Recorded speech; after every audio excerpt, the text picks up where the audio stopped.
Hey guys, I have had a few requests lately for people wanting to know where is my soulmate or when am I going to meet my soulmate? And then I had someone request, when am I going to have marriage with my soulmate?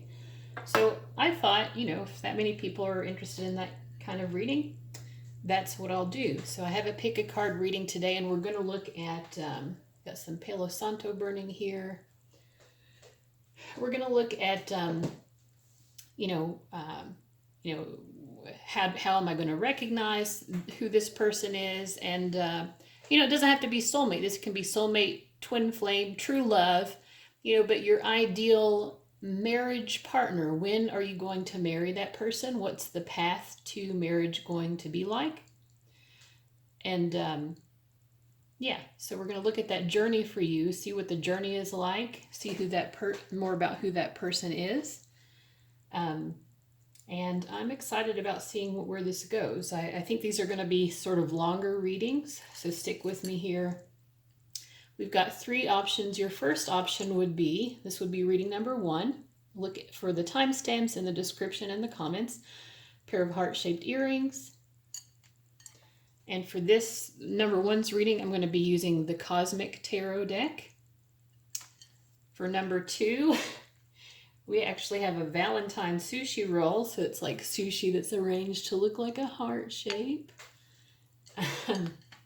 And for that reading, for number 2, we're going to be using the Santa Muerte Tarot. And then for number 3, wait for it.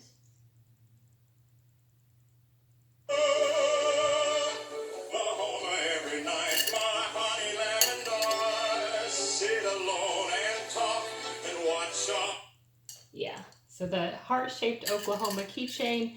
And for number 3, guys, we're going to be using the Everyday Witch Tarot. And I'm also going to be using some Oracle decks. Whoops. Oh, Lord, I'm glad that didn't fall in the sushi. This is the Affirmators, Romance Angels. When we look at who this person is, I'm going to use these cards to kind of give us an idea of this person's life purpose, what they're doing with their life. And then we're going to look at, what spirit guide would like to help us in this process. So we're going to use this Keepers of the Light Oracle deck for that. So I think I'm ready. So with that said, let's go ahead and get started with reading number 1. Okay, reading number 1. We're going to be asking a few questions here. The first question we're going to be asking is if you already know the person. And for that, I'm just going to be utilizing tarot, and I'm going to pull do a 3-card pull. If most of the cards or all of the cards are upright, that's going to be a yes. If most of them are reversed, that's going to be a no. And then from there, we'll just explore further who this person is and how you're going to recognize them. All right, reading number 1. Do you know this person already? Okay, it's a yes. We've got Justice reversed. Justice upright indicates a yes response. So this is interesting. So Justice reversed to me often indicates a no. So we get a yes, kind of a yes and a no here. So we get Justice, the Fool card, and the 5 of Cups. So my feeling from this generally is that yes, you do know them, but maybe you don't know them well. So it might be someone you just kind of know from a distance.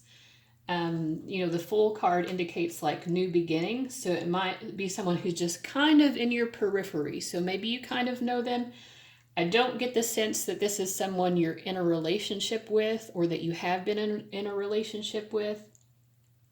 It seems more something that's totally new. And we also get the 5 of Cups here. So the question was, do you know them? And it seems like right now you might be focused more on some other loss or pain or something that's just emotionally dissatisfying you at the moment. And because you're focused on that, even though you do know this person on the periphery, you really aren't emotionally tuned into it because you're paying attention to some other things um, which are not making you happy in the moment in your romantic life. So you're kind of dealing with some issues that are not satisfying you. Okay, so yes, you know them. So let's learn more about that. How are we going to know who this person is? I've pre-pulled some oracle cards here. We've got from the Sacred Wealth code cards, we've got the Sage. So this person says, the Sage, the truth will set me free. So this is a very wise person. They might be a Sagittarius or a Pisces. I'm just throwing that out there because this card is associated with Jupiter. Jupiter is the ruler of those signs. And then the keywords we get is wise, spiritual, wealthy, gracious, intuitive, inspired, devoted, expansive, self-reflective, truth-seeking, emotionally intelligent, truthful, philosophical, and charitable. So again, this is someone who's very smart. I would think this is someone who's very mature.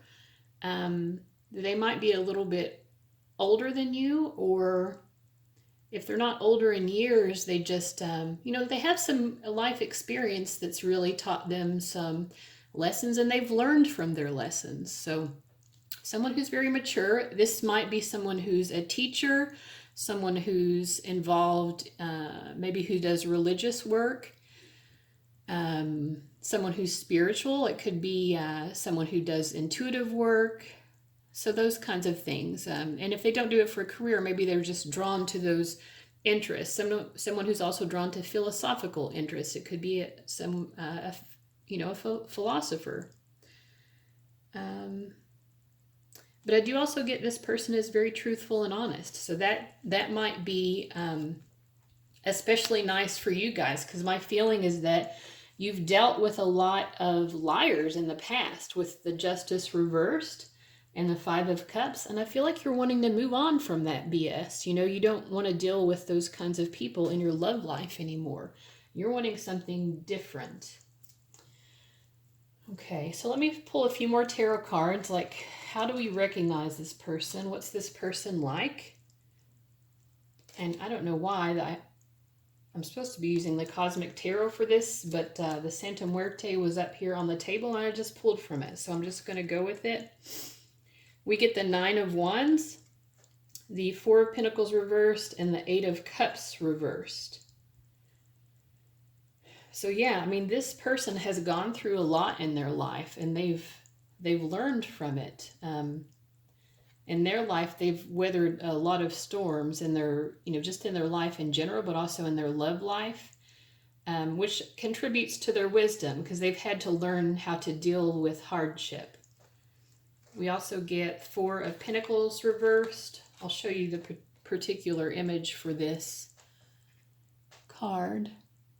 It's a little different from most Four of Pentacles interpretations. So I'm feeling like this is someone in the past who maybe refused to take risks in love. Maybe they in the past they weren't very good at asking people out. But because they have grown and they've matured, or maybe they were afraid of commitment in the past. But whatever it is, with this reversed, they are becoming more, this is someone who's becoming more willing to take the risks that they need to take in order to get where they want to get in love. So that's very positive. We also get the Eight of Cups reversed.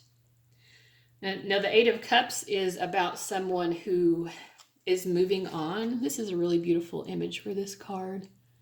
You can see it. The Eight of Cups is someone who's moving on from some emotional hardship of the past. And like I said, we've already picked up, this might be someone who's divorced, or they've just had a really difficult, relationship experience in the past, like a significant love that really hurt them.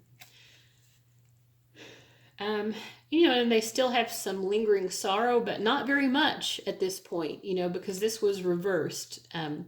Normally this card shows someone who knows that they need to move on, but it's really hard to move on. They don't want to leave whatever this is behind.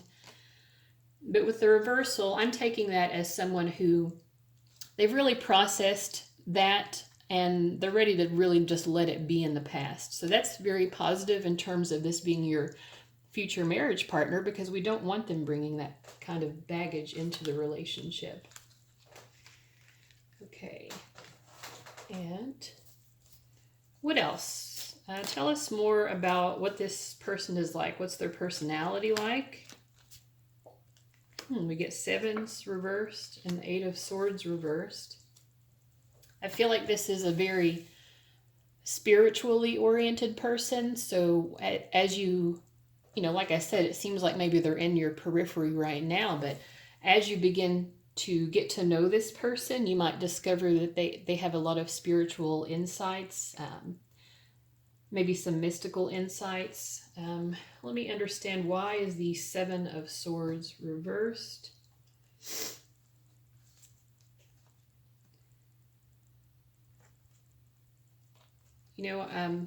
So the 7 of Swords indicates sneakiness.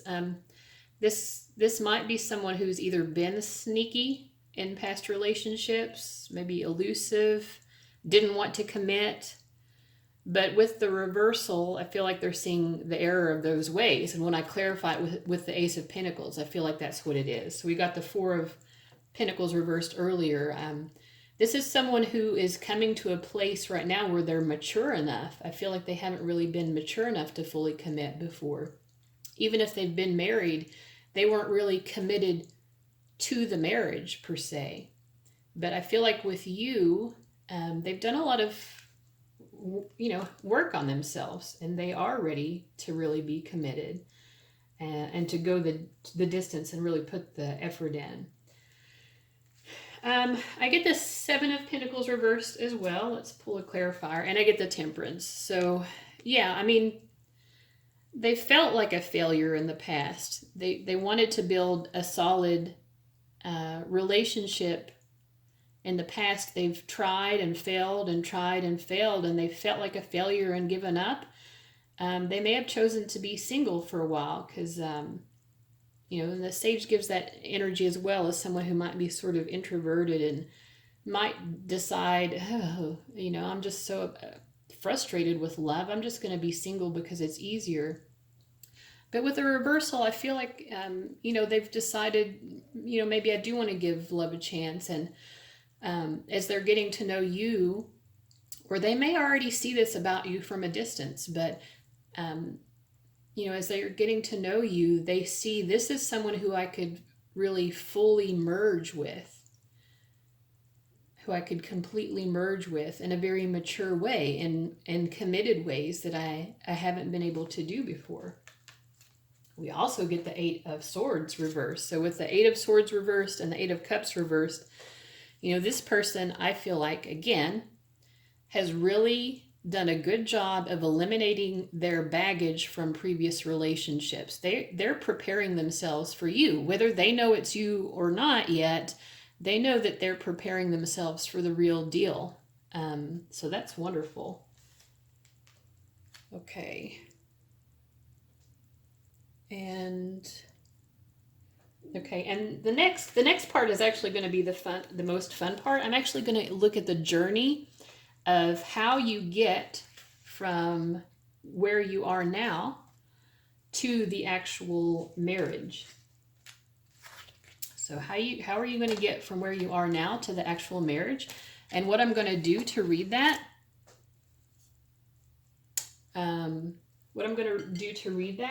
is first I'm going to reshuffle my tarot deck. Sorry, I'm a little scattered here. I did a lot of prep for this reading, and now that I've started, I feel a little lost. So there are certain cards that to me indicate marriage. The Hierophant is one. The 4 of Wands indicates more so the wedding, but of course if you have a wedding, then obviously you have a marriage as well. Also the 10 of Pentacles is definitely a marriage card for me, and the 10 of Cups. And I asked Spirit beforehand if there are any other cards that I should take as an indicator of marriage, and they told me I should use the Strength card. So there must be a reason why they said that. Maybe we'll see it show up. And then I'm also going to accept the World and the Star, which are not normally associated with marriage, but since marriage is what we're looking for, and the World card indicates, the culmination of all of what we've been working towards, we'll take that as marriage. And then the Star card is our hopes and wishes. So we're wishing for marriage with our true love, soulmate or twin flame. So we're going to take that as an indication of marriage. So what I'm going to do, I'm going to shuffle and I'm just going to pull cards until I get one of those marriage indicator cards. And that set of cards that we have laid out is going to represent the journey that you're going to go through from now until the point when you get married. Okay. So it's going to show your process.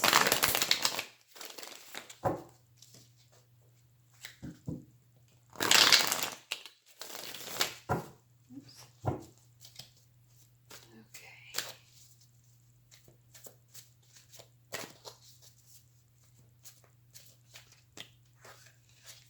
This card's wanting to come out. Get the Eight of Swords again. I'm just going to do upright cards for this part of the reading. So again, we're just going to keep pulling cards until we get one of those marriage indicator cards.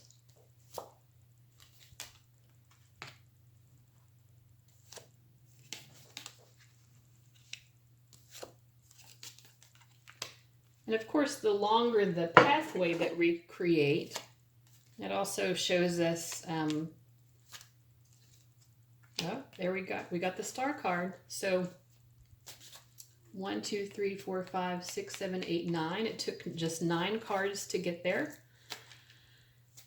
So in terms of timing, this could indicate, it could be 9 weeks. I think that's unlikely, but 9 weeks, 9 months, 9 years. I know that you don't want to hear 9 years, but, but that could be a possibility.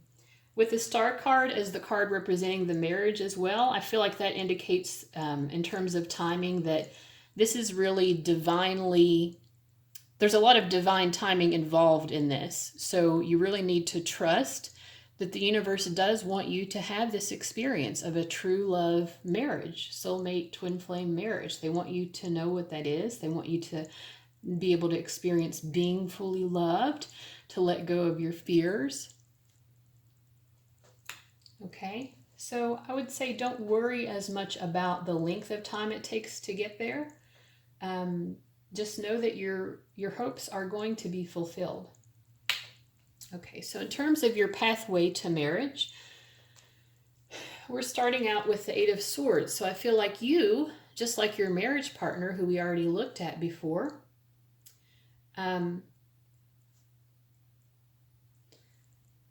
you're going to, you're in a place right now where, you're dissatisfied. You might be in a breakup or in a tumultuous relationship right now. We see two people here. It's almost like they're walking on, they're walking on thin ice. I see two people who don't know how to communicate with each other.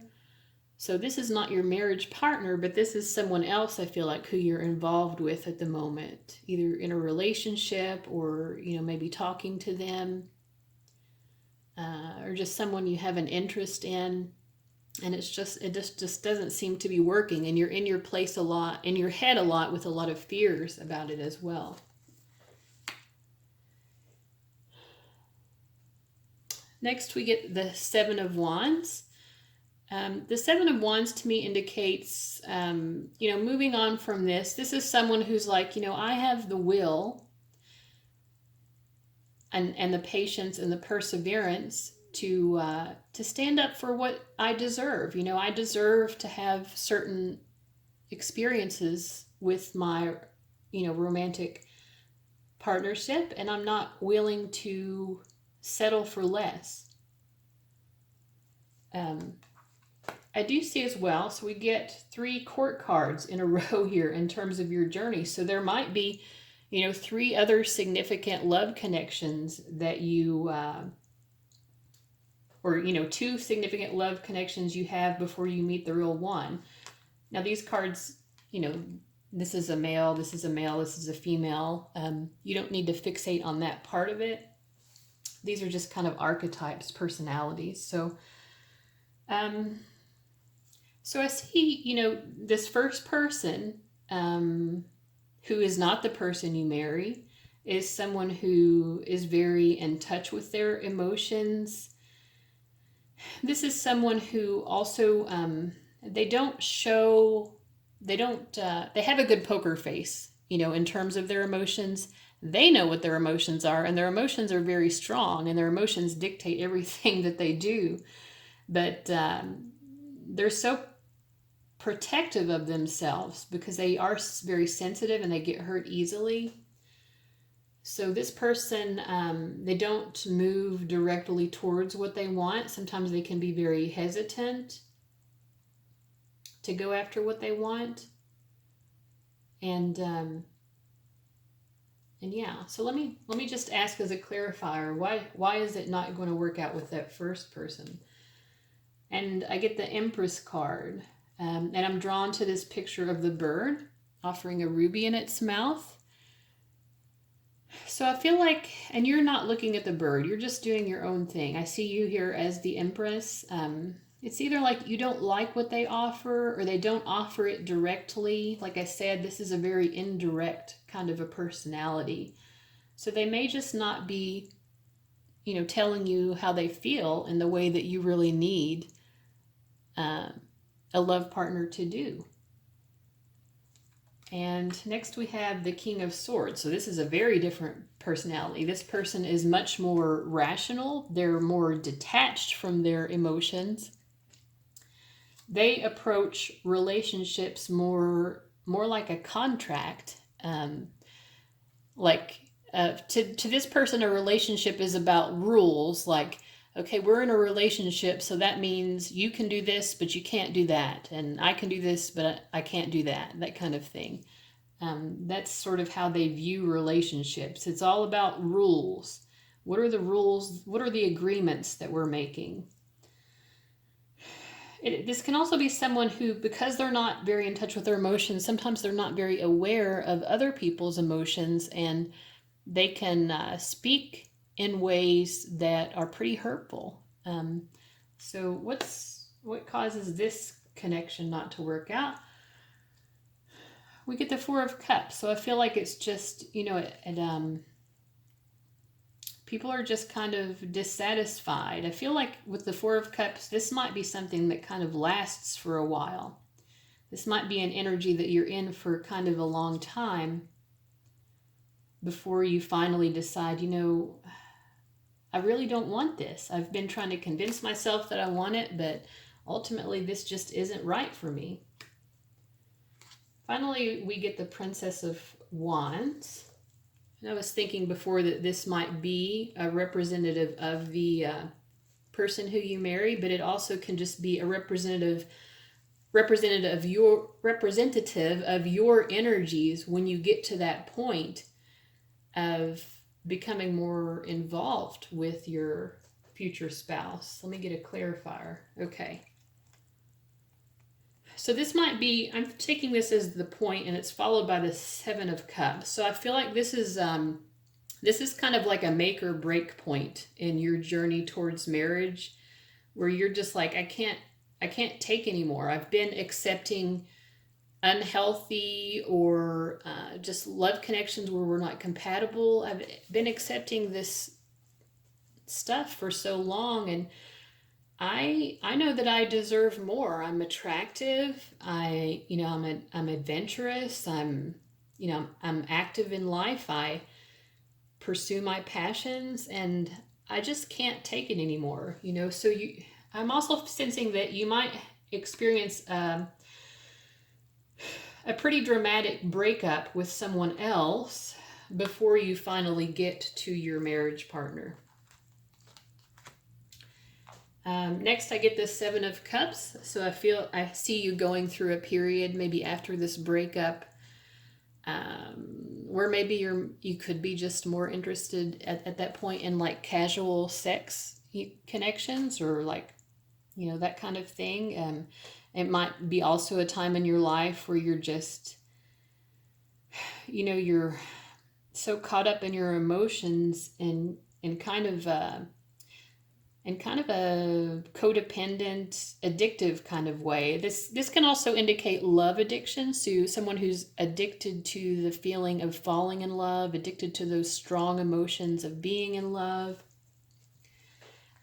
Some of you might also have someone who comes into your life. Your marriage partner might come into your life in such a way that is so shocking and causes such a disruption to your life that your entire life just changes, which to me indicates, somewhat of a twin flame connection. And if that's the case, when this connection really takes hold,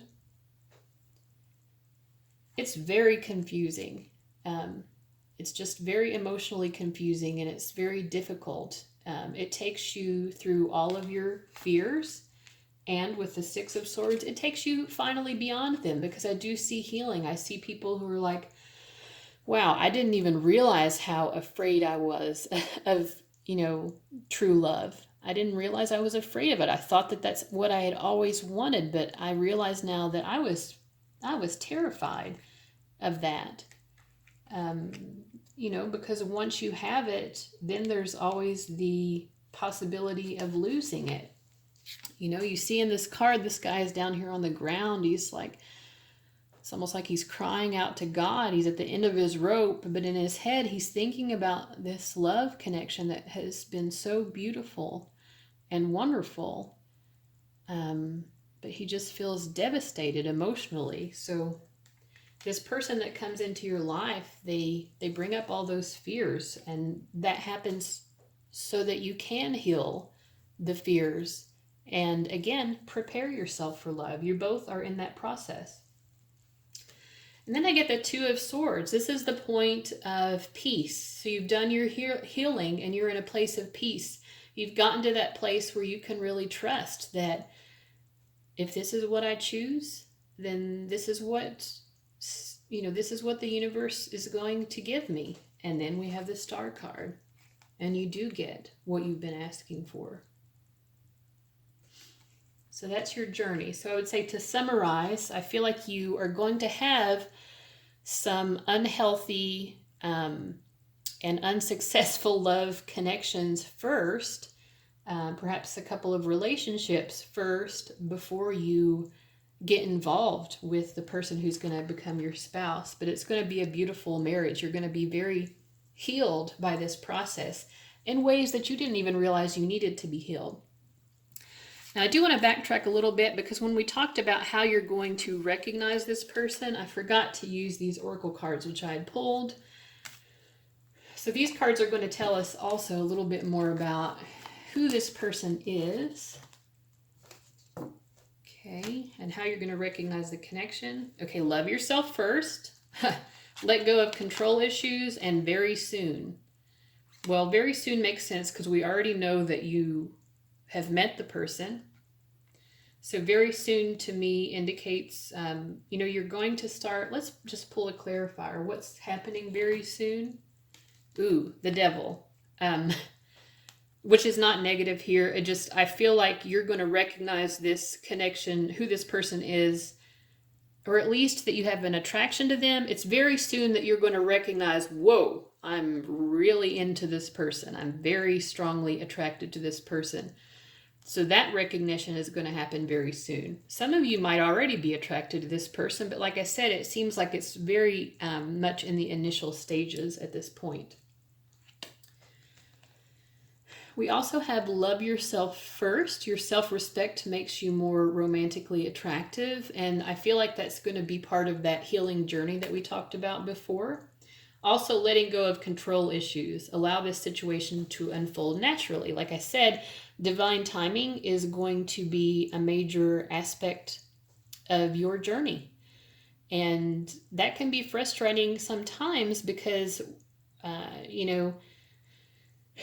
we want things to happen in the time that we think is right. But, you know, God has a higher perspective for us than we are capable of, and our higher self. You know, if we were able to really tap into our higher self, we would know and understand why things need to unfold in the way that they do. I'm also getting that, you know, sometimes you may feel that you need to control the other person because you don't like what they're doing. And this card is telling me that this person, your connection with this person helps you to recognize that ultimately you can only control what you do. Okay? And that's going to be, again, part of your healing process that's going to allow your heart to really open up to true love, which you haven't been open to at this point, because you do have all of these deep-seated fears that haven't been quite addressed. So from the activators, we get story of my life and playfulness. So this is just an instinct I'm getting, but I feel like this person is someone who kind of enjoys their work life. Like they, I don't know, they have fun at work. They enjoy what they do. They're a hard worker, someone who's very dependable and reliable in terms of their work life. So that's what I'm getting. I am also going to read the oracle cards. Story of my life says, as I tell myself the story of what's happening in my life, I choose to make it the kind of story where even the tough parts, and you're going to have some tough parts, and they are too, and they already have, you both have, where even the tough parts have a sort of inner beauty. It's ultimately a happy story where every character, no matter how wicked, and you're going to have some wicked love connections, where everyone is doing their best.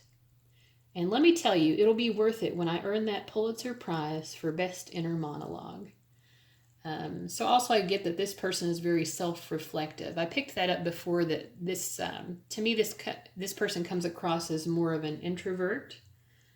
And I'm feeling like they have a sense of humor that's very... It's kind of an understated sense of humor. Like they'll tell you a joke, and it might take a couple of beats for you to like even recognize that it was a joke. But once you do, it's like, whew, that was hilarious. Okay, so I am a playful participant in life, and I always have the option to make something a fun game rather than a heavy burden. So, like I said, their work life, they make it fun. They enjoy working. They might even have some workaholic tendencies, which would be, again, something that they would need to heal in their healing process. Finally, it says, Mary Poppins puts sugar in the medicine for a reason. That lady really knows how to party. So again, I get kind of a quirky sense of humor with this person. That's some information that will help you to recognize who it is.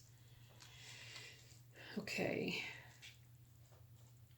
Okay, so this has been a pretty long reading. I am going to finally, we've got from the Saints and Mystics, or actually from the Keepers of the Light Oracle deck, we're going to look at this card here, which is Hope. That's amazing, because you had the Star card as your marriage indicator, and the Star is about, you know, hope and keeping a positive outlook.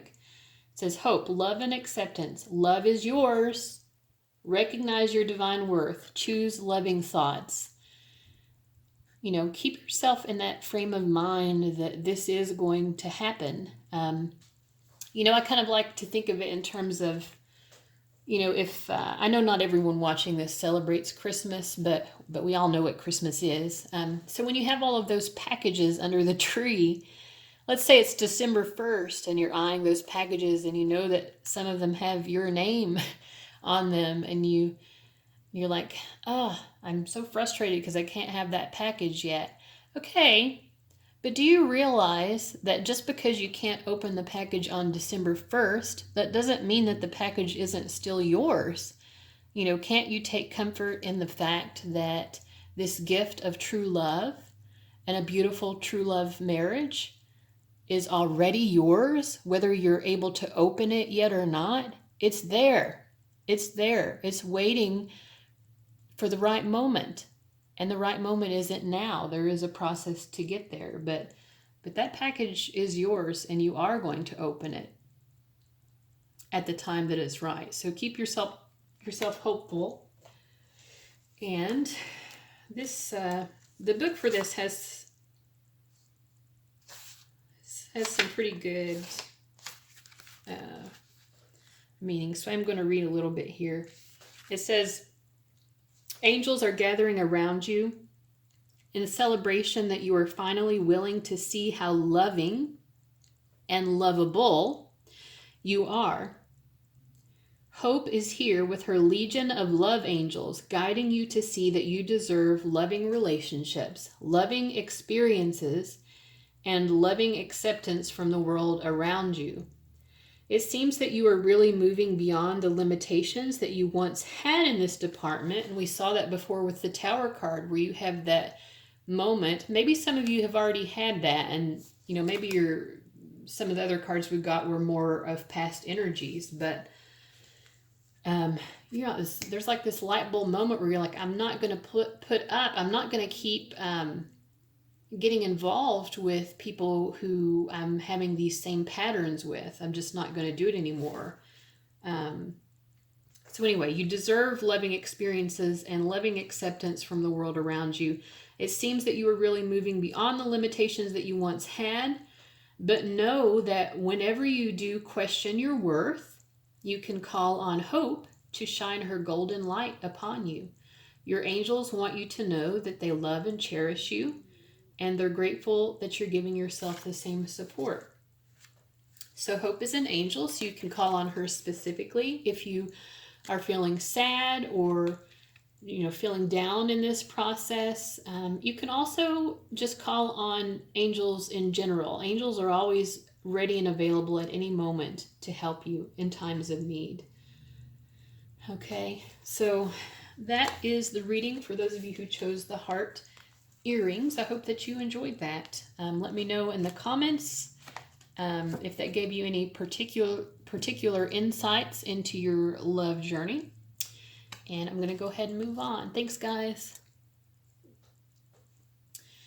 Okay, so this is reading number 2 for those of you who chose the heart-shaped sushi. And okay, so let's get started. So we're going to be looking at a few different things. First, we're going to ask the cards if this is someone you already know, and whether you know them or not. We're going to look into how are you going to recognize who this person is. So we'll learn a little bit about their personality, maybe something about what they do for a living, and then we're just going to look at what your path is like. And the way that I'm going to do that, I have a few cards that I associate with being indicators of marriage. The Hierophant is a big one. The Four of Wands to me indicates a wedding, which of course if you have the wedding, then of course you have the marriage. Also Ten of Cups, Ten of Pentacles. I asked Spirit beforehand if there were any other cards that they wanted me to take as an indicator of marriage for the purposes of this reading. And they told me to use the Strength card. So we'll see if that comes up for one of the readings. It has it in the first one. And I'm also going to take the World and the Star, because what we're looking for is marriage.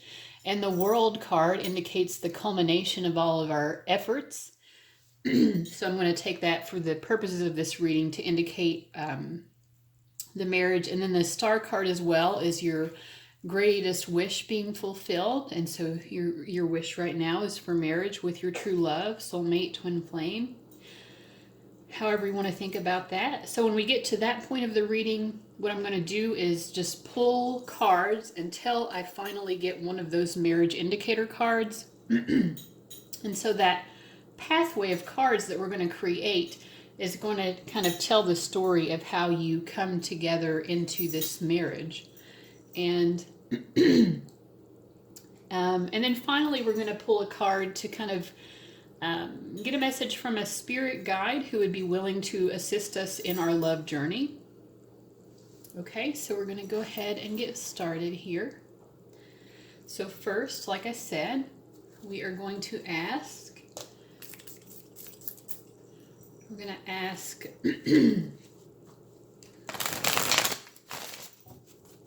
do you, the person watching this, do you already know this person who's going to be your true love spouse? Okay. And when I'm doing yes or no questions, I usually pull 3 cards, and if most of the cards are upright, I would take that as a yes. If most of them are reversed, I take that as a no. And then the cards themselves paint a fuller picture of that yes or no response.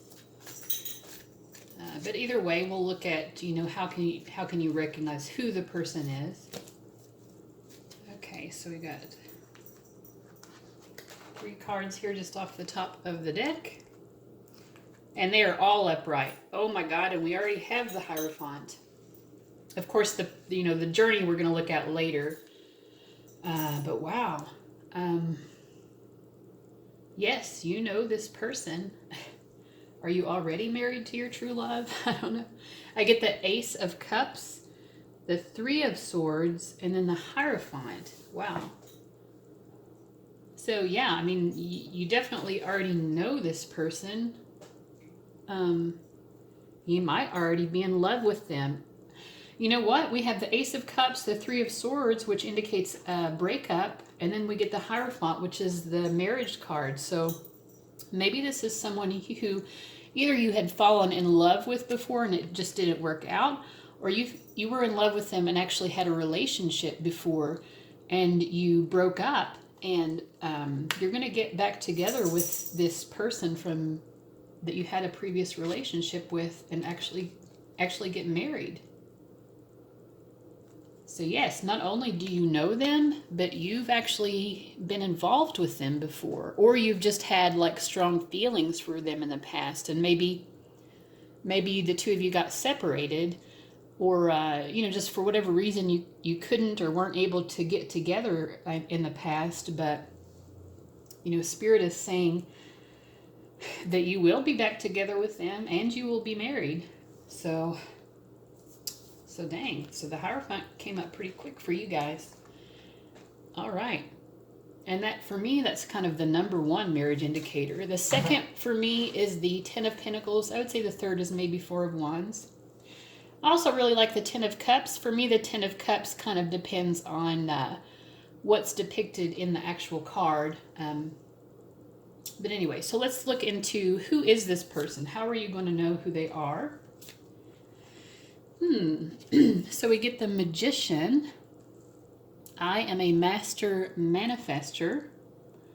This also looks like a crow or a raven. There are also a couple of doves in the background. So if you resonate with the spirit animal messages of either of those people, or if someone that you've had a connection to in the past, somehow relates to doves or ravens or crows, then that might be particularly significant for you.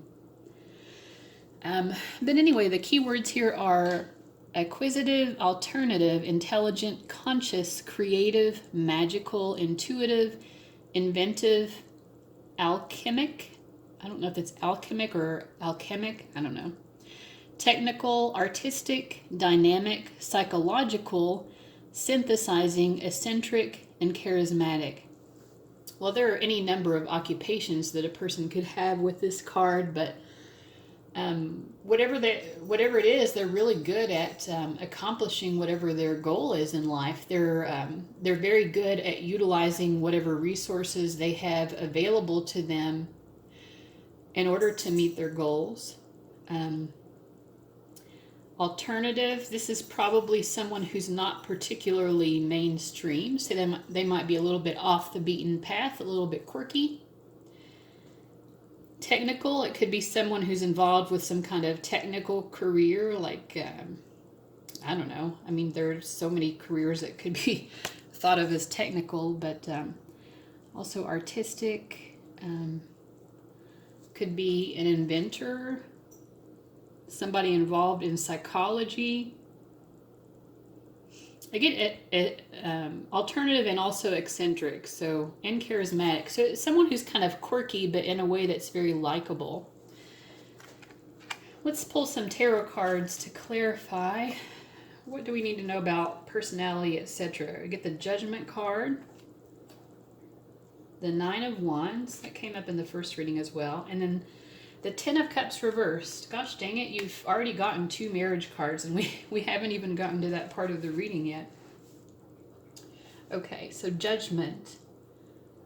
Judgment, Nine of Wands, and Ten of Cups reversed.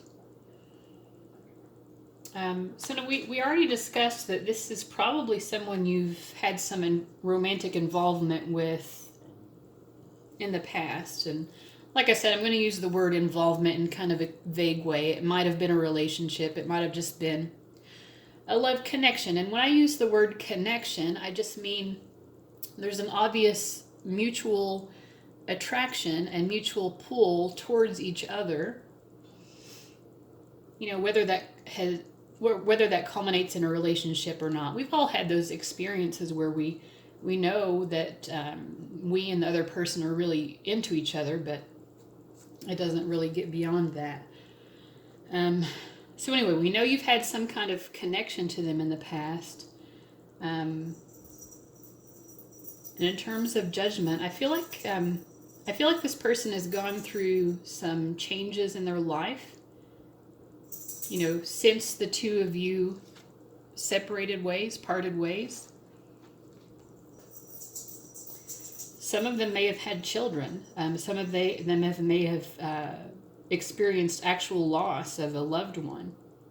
So, or just, you know, the Judgment card indicates major disruptive change, like major, the kind of change where your whole life from then onward is totally different. You know, like a birth or a death, that kind of thing. And we get that in conjunction with the Nine of Wands and also the Ten of Cups. This person may have, you know, after you parted ways, maybe they even got married or involved in a significant relationship with someone else. Hey, kitty. This is my Coco. Okay. Yeah.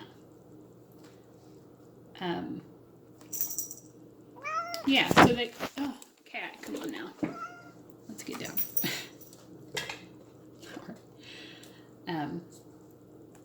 So anyway, I feel like they've had... This came up in the first reading too, so I don't want to sound like I'm just repeating myself, but, you know, they've come to a point where they know what doesn't work for them in their love life anymore, and they know what doesn't make them happy.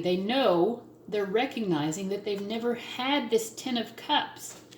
You know, they've never had that emotional fulfillment in a love relationship that they've wanted. So what else do we need to know about this person's personality or anything else? So we get trust and forgiveness. I trust that everything will be okay in the end, partly because I simply know it in my gut, but also because it's way more fun to live with trust and confidence than to be a defensive wiener.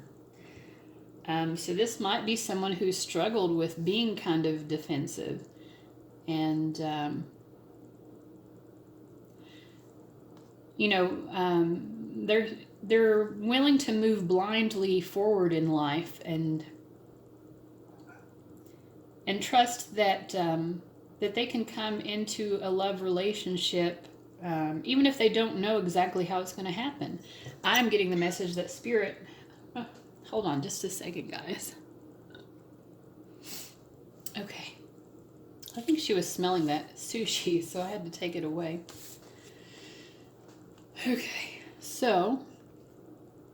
and then we also get forgiveness. says, congratulations, you're being given one of the most powerful superpowers there is. Forgiveness. Imagine that you've been bitten by a radioactive forgiver.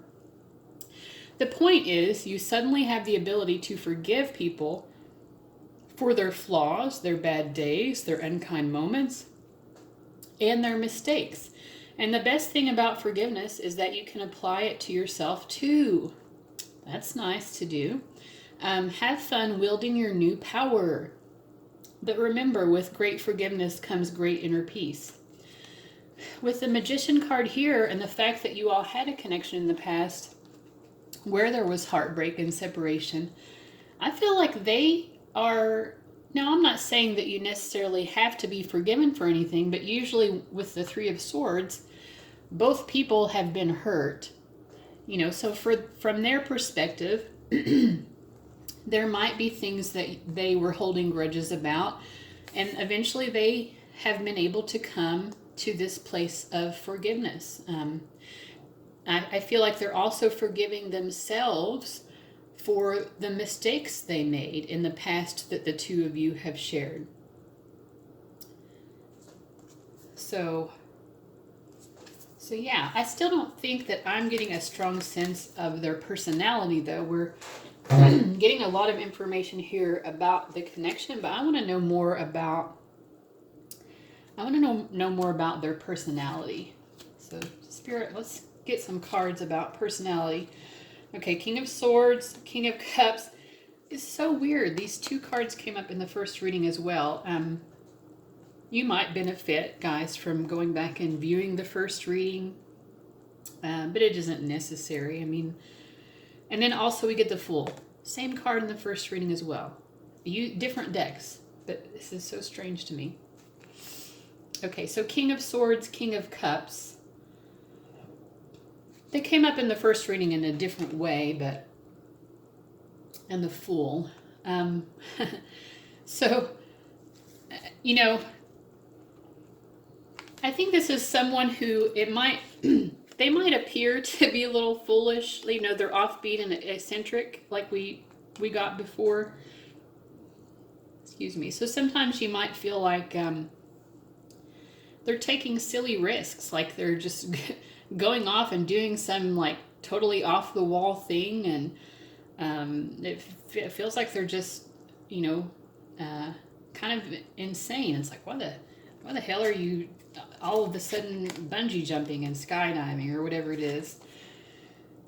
But that's just who they are. They're like, you know, you can't, if you want to make something happen, you have to take risks. You have to try new things. That's the phrase I was trying to get. This is someone who's very willing to try new things.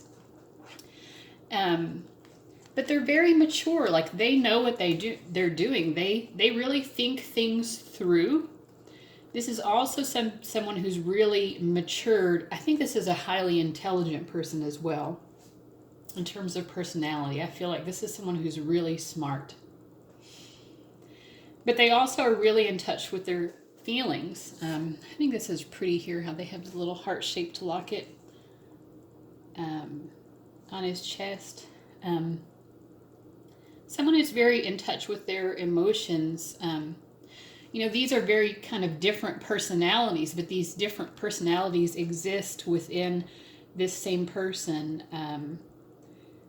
They're very smart, they're logical and rational, but they also are very in touch with their emotions and very guided by their emotions. They feel things deeply, but they don't let their emotions take control. You know, they make sure that they're still making their decisions ultimately from their rational mind. But they're guided by their heart, but they balance that with logic, you know, which is why they're able to accomplish so much. This is someone who basically can accomplish anything that they set in mind. I feel like they're probably very successful in life, but maybe not in the typical ways. You know, maybe success for them is not in terms of money, although they might have plenty of money. But success for them is more about, you know, life is an adventure, and they're here to be a willing participant in life's adventures, you know.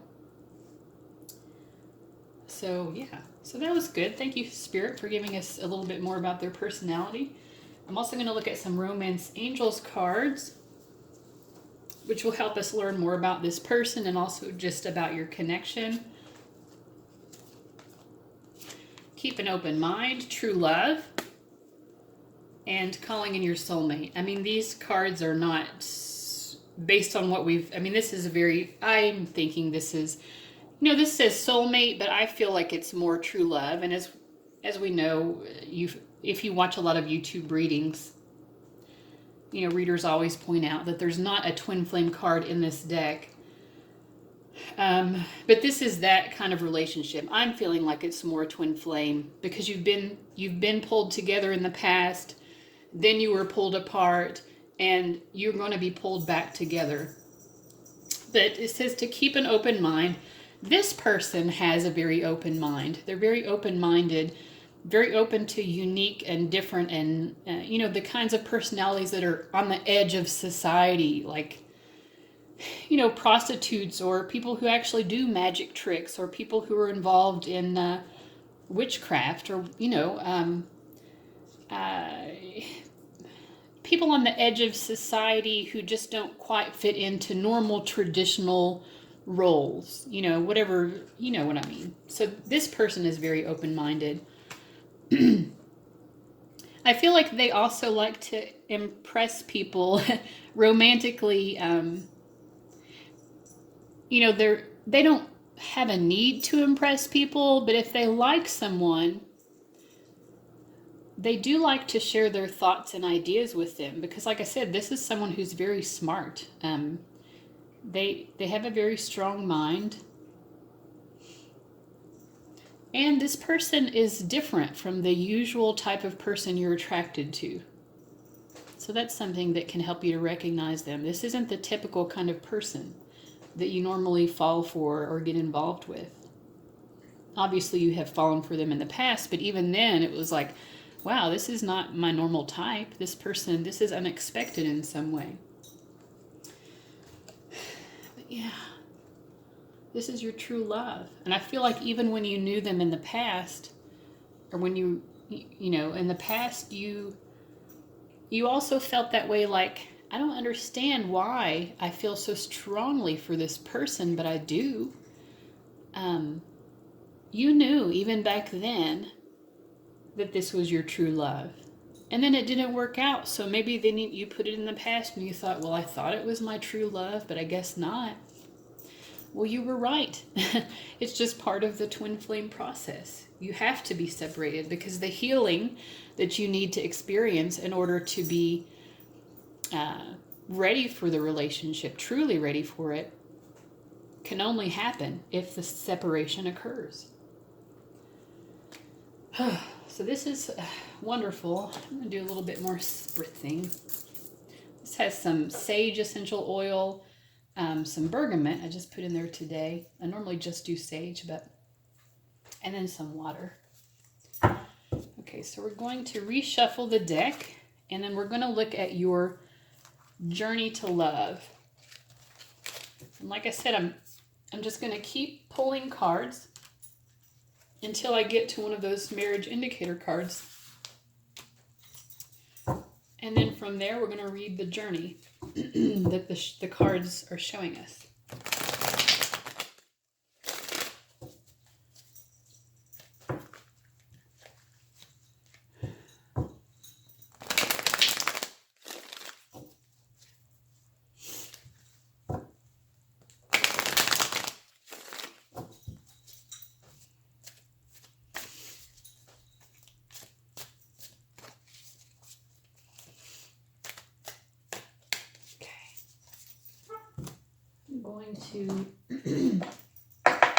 I'm going to relight my Palo Santo also. I just like it. So this gives us a little pause in the reading. I don't know if that's good or bad for you all. Probably it's boring, but anyway, this is what's happening. So, forever for this thing to light.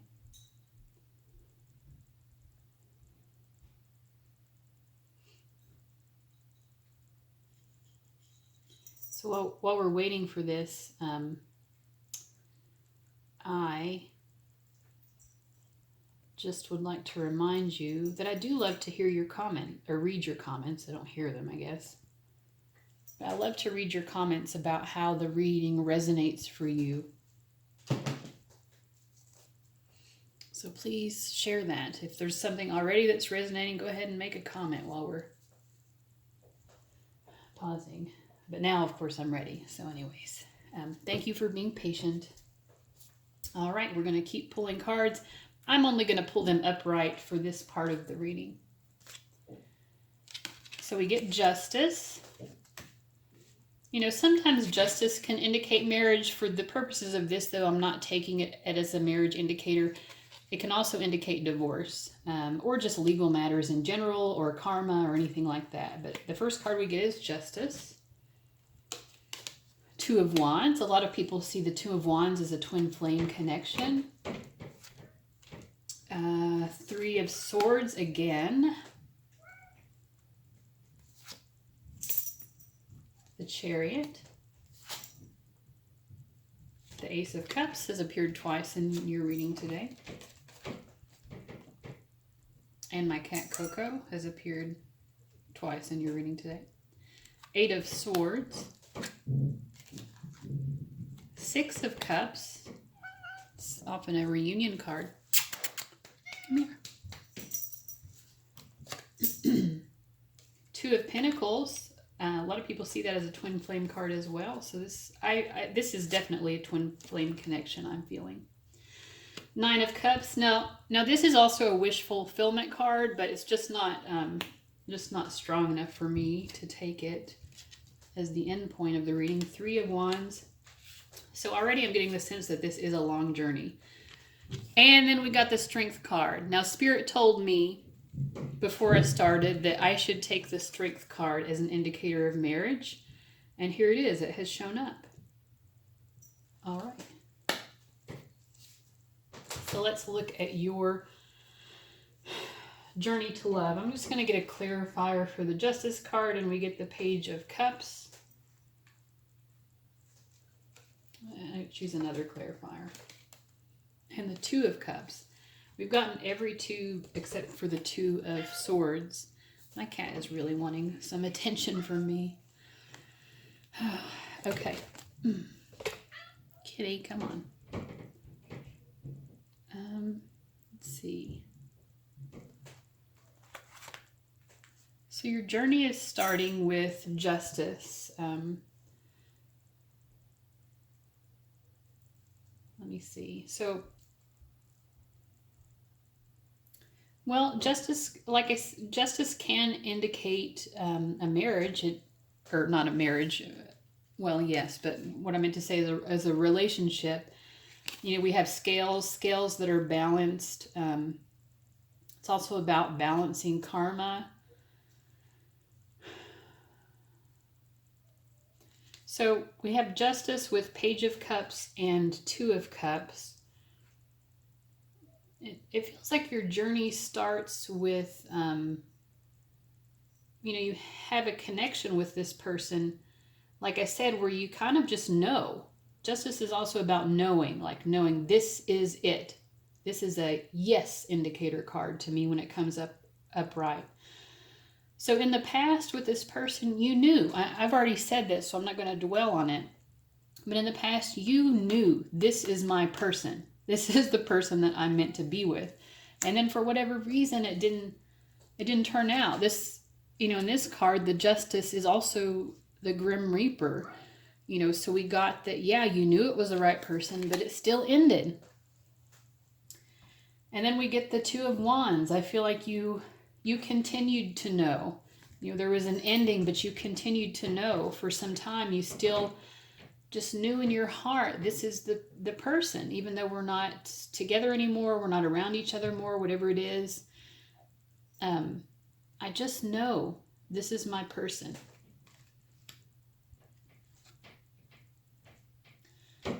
But that separation had to occur. So it's like you were really just taken apart from each other. You were taken out of each other's lives.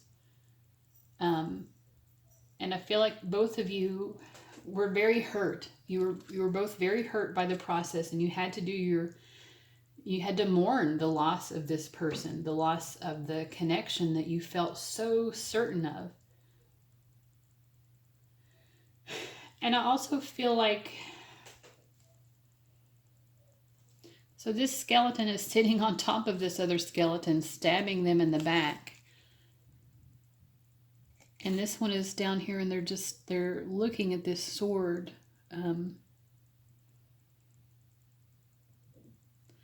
I feel like there may have been someone who sabotaged your relationship. I think that part of the reason things didn't work out for you before is that someone sabotaged things.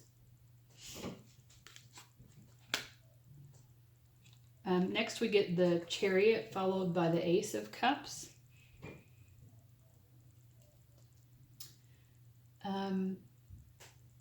So I feel like you may have moved on. You may have moved on to someone else, or you may have just decided, I need to pursue other goals in my life. And so you did that. I feel like a lot of times when people have this kind of Three of Swords heartbreak, they really close down your heart, but I still see your heart being open. I feel like all along you've still maintained throughout everything. You've still kind of, or for a long time, you maintained your love for this person. You still cared about them. You continued to care about them. There's rain in this Ace of, and happiness, and two hearts here for the eyes of the Skull Cup. But also sorrow amidst that. You were loving them despite all of the sorrow that you were also experiencing. Part of the process for you also has been about, all of these fears. These fears, this, like, I'm always going to be kept from this person. It's never going to work. Or if that person wasn't my true love, then who is? It's like maybe I don't get to have that in life. You've had all these fears. I'm going to pull a clarifier for this, and I get the Queen of Cups. Gosh, I feel like you've just continued to be in love with this person this whole time. You've never stopped being in love with them. And the Queen of Cups is offering. It's like, maybe you realize at some point, either you realize or they realize at some point that, you know what, I'm just not going to be in fear anymore. I'm just not going to fucking do it anymore. I know that I deserve love. And in order to get love, I need to give it. And that's what I'm going to do. And then at that point, I get the Six of Cups. So I sense that there is a reconnection with this person, followed by the Two of Cups and Nine of Cups. It's like, when you reconnect with this person, oh my God, the love is just so profound. It's like you've been so mature throughout this entire process.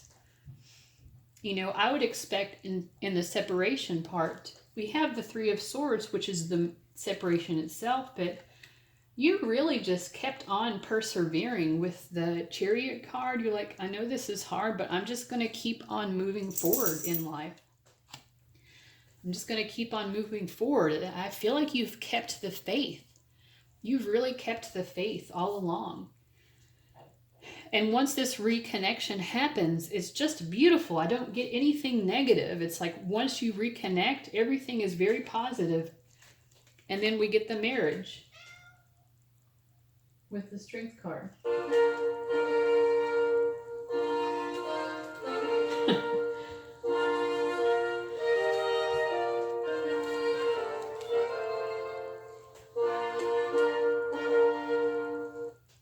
Okay.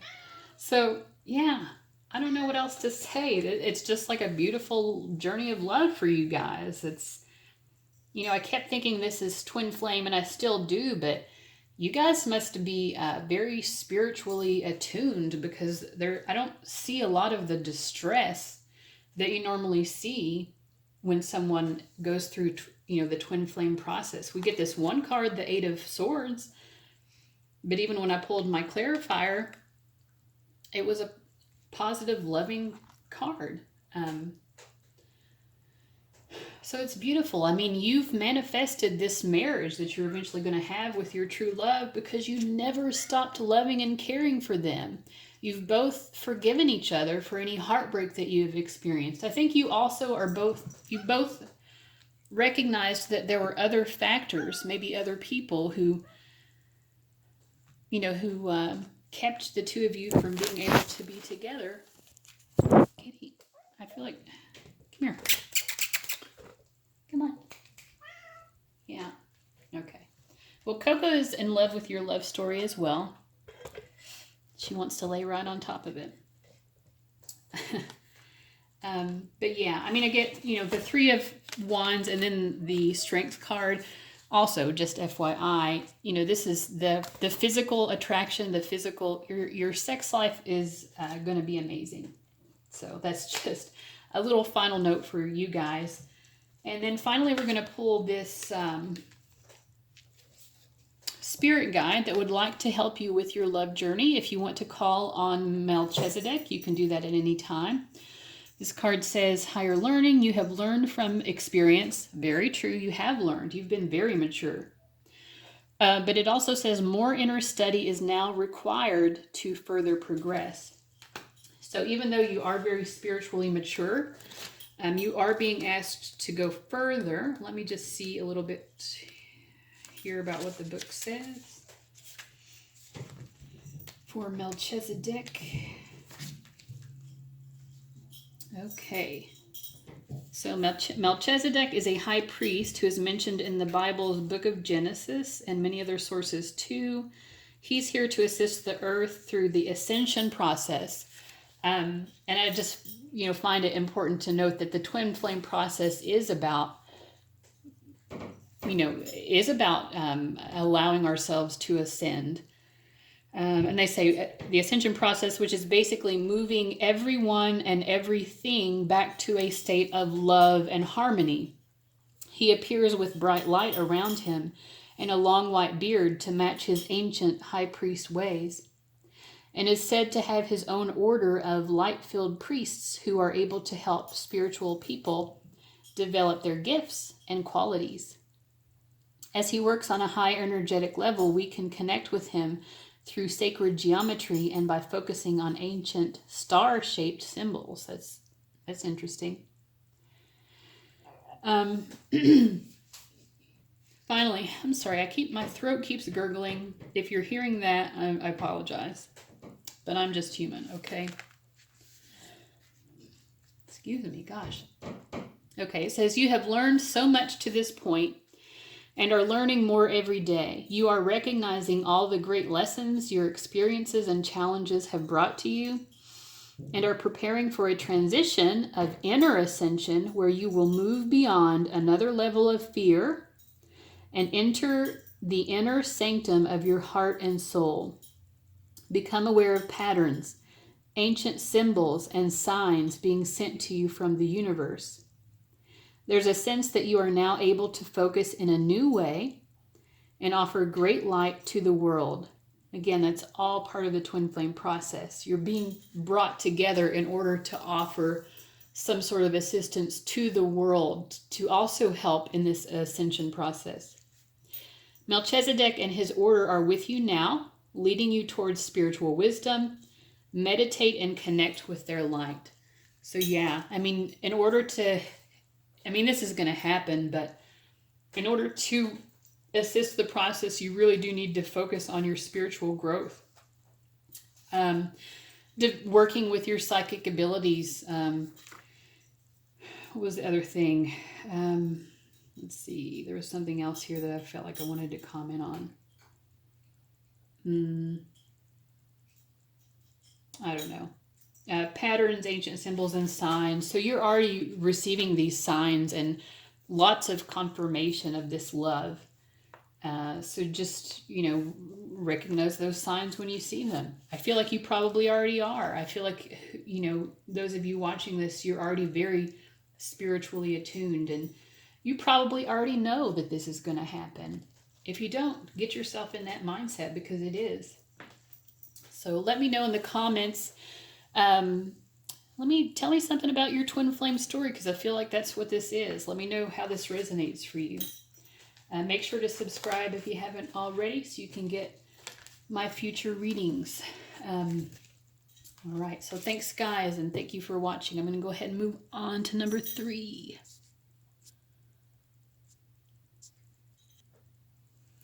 Hello, those of you who chose the Oklahoma heart-shaped keychain. Oh, so this is going to be kind of a long reading. We're already an hour and 15 minutes into the video, so it's been about 30 minutes or so for each of the previous readings. So just making you aware of that. I am going to light some Palo Santo before we get started with your reading. So what we're going to do, we're going to look at a few different things regarding your future true love marriage partner. First, we're going to ask, do I already know this person? So whether you know them or not, we're then going to look into how can you recognize who the person is. So we'll learn, a little bit about their personality, about the, what the connection feels like to you, and maybe something about, their occupation, if any information about that comes up, but just ways that you'll recognize who they are. Also, let's see. And then after that, we're going to look at, the path or the journey that you're going to go through in order to get to this marriage partner. And then finally, we're going to have a spirit guide come forward to offer their support in this love journey process for you. So that's what we're going to do here today. And got our Palo Santo going. I'm going to spritz some, this is sage and bergamot spray. Let's make sure we clear the energy from the past reading. Okay, so let's get into it. The very first question is, so your future true love spouse, true love, soulmate, twin flame, however you want to identify that. How are you going to know who this person is? Or I'm sorry, that's not the question we're asking. Do you know this person? Sorry. Okay, do you know this person already? Do you already know them?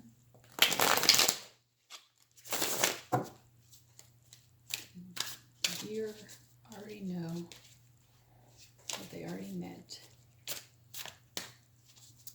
The way I do yes or no questions is I'll pull 3 cards. If most of the cards are upright, that to me indicates a yes. If most of them are reversed, that indicates a no. And then the cards themselves just give us a little further explanation. Okay, so all 3 cards are reversed. Now this is interesting to me because each of the 3 readings have had a different response. The first one, yes, they knew them, but they barely knew them. In the second reading, yes, they knew them, and they actually had a connection with them in the past. And you guys, you don't know this person. So you have not met the future spouse. So to me, actually, this is more exciting because when we start to look at the journey towards your marriage, I don't know, to me, it's just going to be more interesting because we're kind of starting at the very beginning for you all. Okay, so we have 3 cards reversed. We also get Ace of Cups, 3 of Pentacles, and Queen of Wands. So you haven't met this person yet. My feeling is that you're someone who's very career-oriented. So that might be part of why you haven't gotten married yet, or in terms of your life journey. You've just needed to follow your passions more that were separate from your, from that marriage The Queen of Wands is a very, freedom-oriented person, someone who needs to do her own thing. So you've had other things that needed your attention. Now we have the Ace of Cups as well. So I feel like you're in a place now where you're really ready for this. I'm not saying you've never had relationships before, or you've never been looking for marriage before. But in terms of your life's journey, it just wasn't what life was supposed to be about for you up until now. But it is now. Your heart is opened up to this process. So we know that you haven't met them yet. So let's learn more about who they are and how you can recognize them when you do meet them. Okay, so we get the Muse, Venus. So for one thing, this person is very good looking. It says, I inspire and I am inspired. Intuitive, inspired, idealistic, creative, divinely connected, passionate, emotional, and sensitive. And then this is ruled by the planet Venus, it says. I think this, this is a very gracious person. They're very interested in the arts, I feel like. They really appreciate the arts. I feel like this is someone who, in terms of recognizing them, this might be someone who does inspire you artistically. So maybe when you meet them, it'll make you want to write poetry or paint or whatever it is that you do to creatively express yourself. Or you do that for them, something along those lines. But I feel a lot of, this person's very in touch with their feminine energy as well, whether they're male or female. Most of my viewers are female, and most of them in the comments seem to indicate that they're looking for a male partner. But of course, not all of my viewers fit that description. But regardless of who this person is, like I said, they are in touch with their feminine qualities. They can really appreciate beauty. I feel like they're really appreciative of what is beautiful, like art. They probably like their home to be decorated nicely, things like that. They probably like to dress nicely. They take care with their appearance. Okay, so what else can we learn about their personality? We get no judgment, and then ups and downs.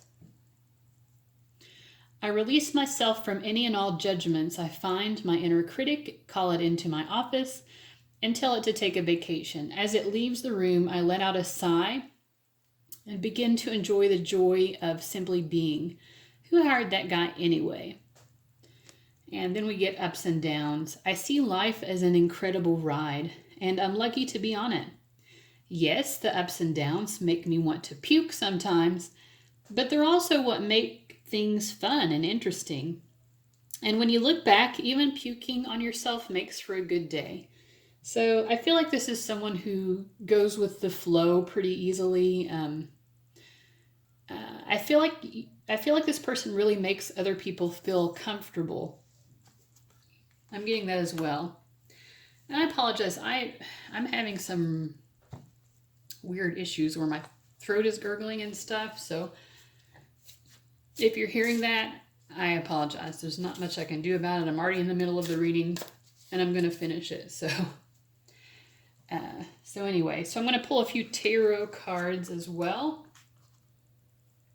to see what we can learn about this person. Okay, well, we get the Death card, the Ace of Wands, and the Three of Cups. So the Death card to me indicates someone, the energies we've gotten so far about them, they seem pretty lighthearted, but I feel like they might not, this is the kind of person who doesn't, they engage with people in pleasant ways, but they are not someone who's very quick to really open up. Maybe other people think that they know them well, but they're really only a select few people who they really allow in and to get really close to them. I feel like they're very selective about the people that they let into their life. Like they might just have a couple of close friendships and prefer to keep it at that. But when they are in groups of bigger people, they're very well liked, very personable. Again, we're getting the sense that this is a very artistic person.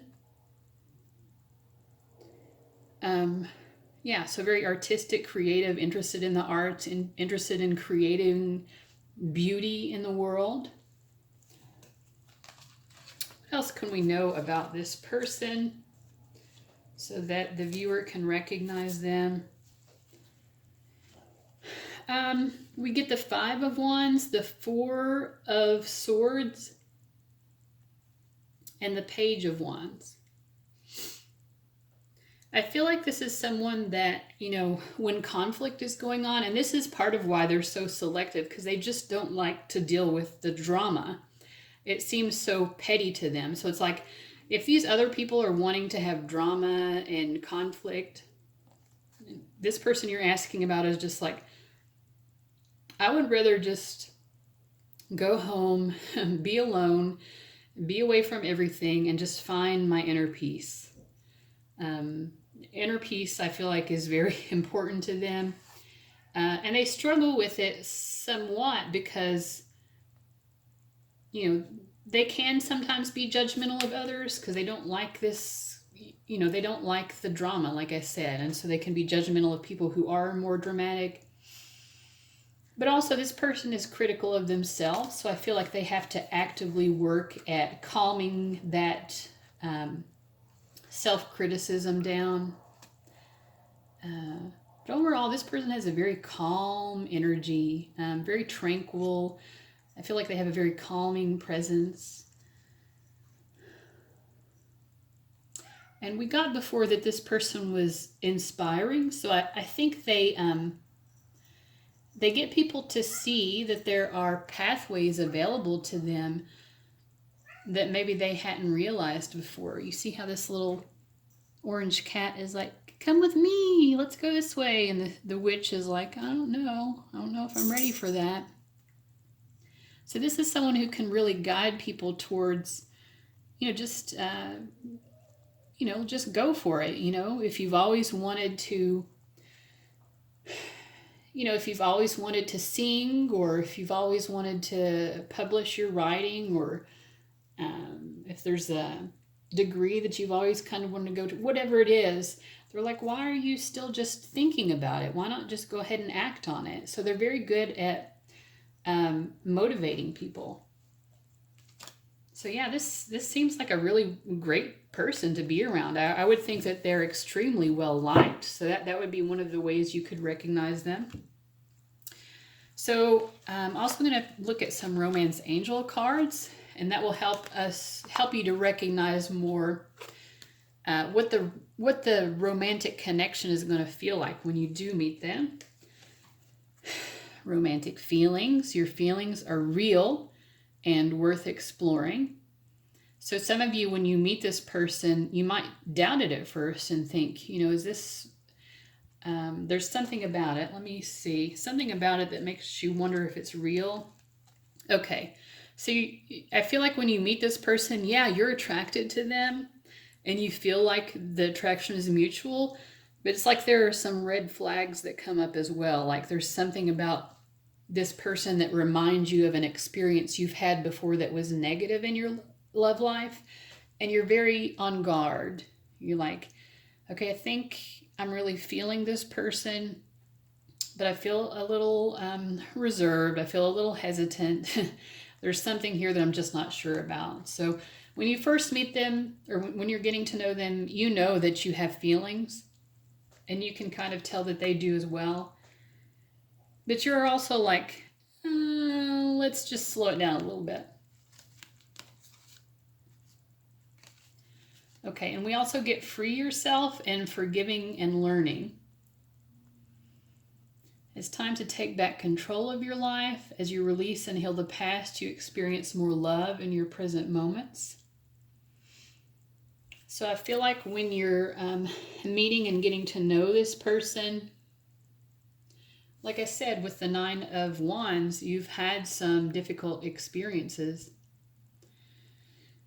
In the past, you've got some baggage, basically, that you're carrying into this connection. And when you meet this person, that's part of, part of the process that you're going to have to work through in order to allow this connection to happen. Let me pull a clarifier for free yourself. Okay, I get the King of Swords. I feel like, some of you might be in another relationship when you do meet this person. And the relationship that you're in when you meet this person is with someone who is very controlling. Someone who might actually be verbally abusive even.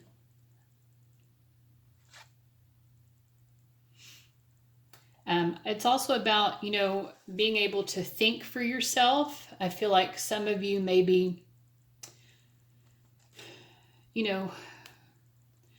other people have told you what love is and what love should look like. And for some reason, this looks a little different from what you've always been told or what you feel like the expectations are for you in terms of your love life.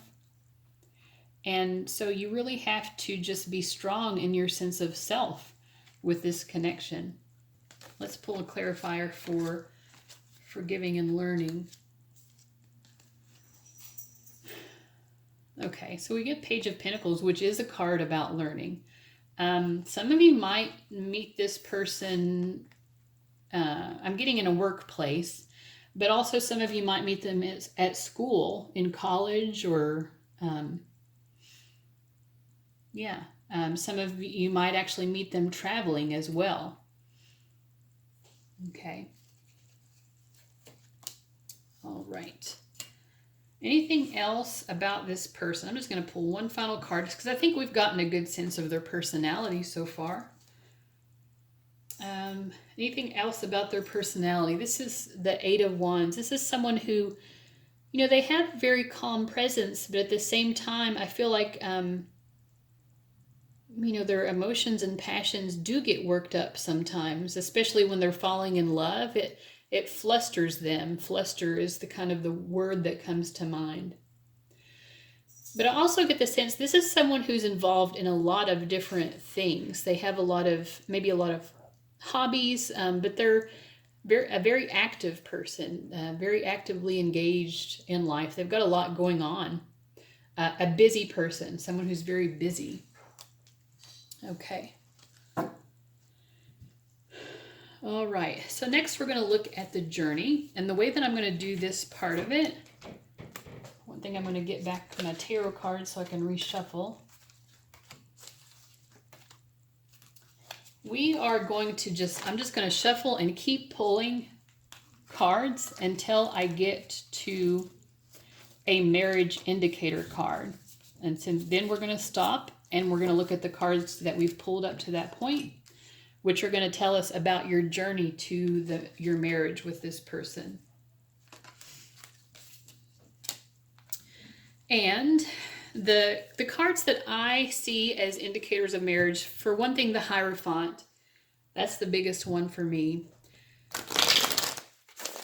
Also the Four of Wands, which more so indicates the wedding. But of course, if there's a wedding, there's a marriage. If the two of you are having a wedding. Also, the Ten of Pentacles is a strong marriage card for me. And then the Ten of Cups. Sometimes the Ten of Cups, depending on how the imagery is depicted in the card. But for the purposes of this reading, if the Ten of Cups comes up, I'm going to see that as a marriage indicator. Now, before we got started, I also asked Spirit if there were any other cards that I should take as the marriage indicator. And they told me Strength card, which did come up for reading number 2. It may also come up for you guys.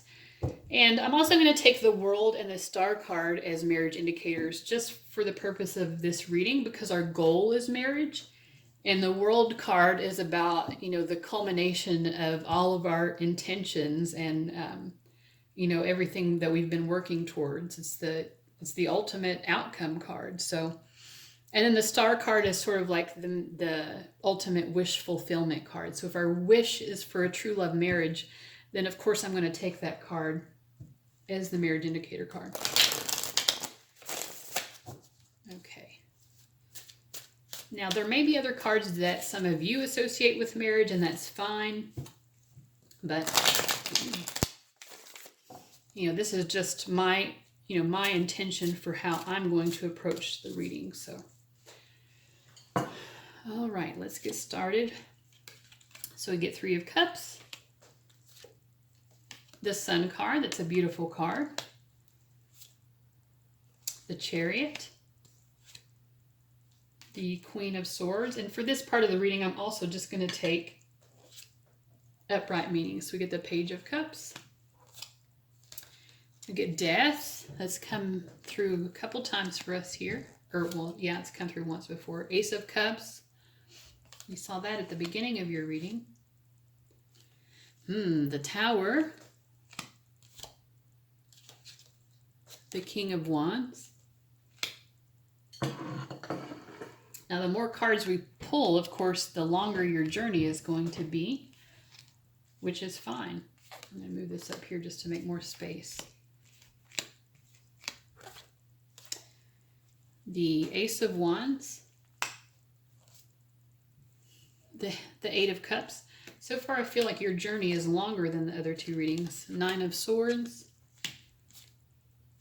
5 of Swords. 9 of Cups. 9 of Cups is also a wish fulfillment card, but it's just not strong enough for me, although we're moving in the right direction. And then back to 5 of Cups. Page of Swords. Justice. Justice can be seen as a marriage indicator card, but it's more about the legality of it, and it can also indicate divorce. So I'm actually just going to keep going. Okay, King of Pentacles. King of Pentacles is a spouse card, so paired with the Justice card, I feel like we're getting really close here. But I do just, I do want to see that 7 of Pentacles. I do want to see an actual marriage indicator card for you guys. So we're just going to keep pulling. I'm just going to make more space. Yeah, this is quite a bit longer already than either of the other 2 readings, and there's nothing wrong with that. Because what I picked up on at the beginning of this is that you've really been focused on other things so far in your life. King of Cups. 8 of Pentacles. 4 of Swords. Queen of Wands. The Star. Okay. So we finally get that wish fulfilled. The Star card is our marriage indicator card.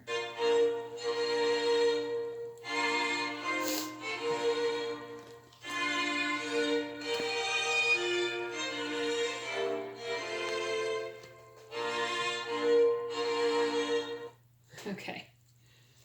Thank you for indulging me in that.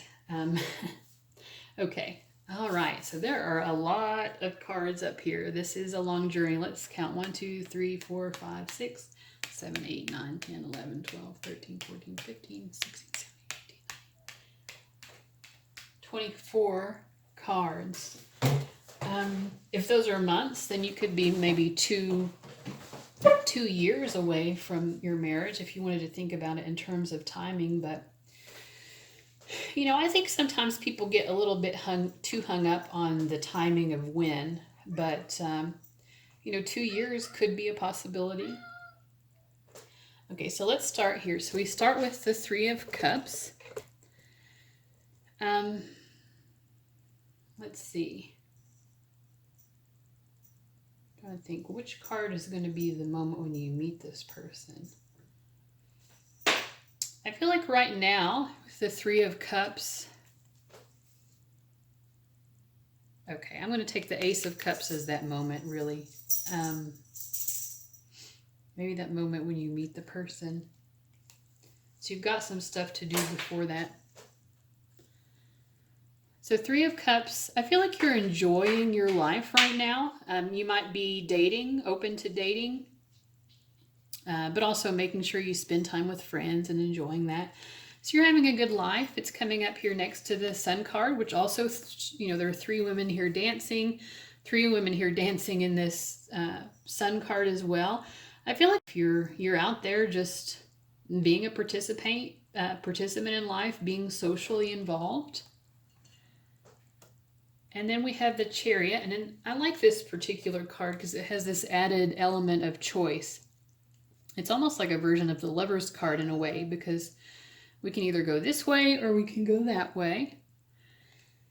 So let me just pull some clarifiers. What's this choice about that comes up in your journey? We get 2 of Pentacles is the one choice, and then the Magician is the other. So I am getting the sense here that,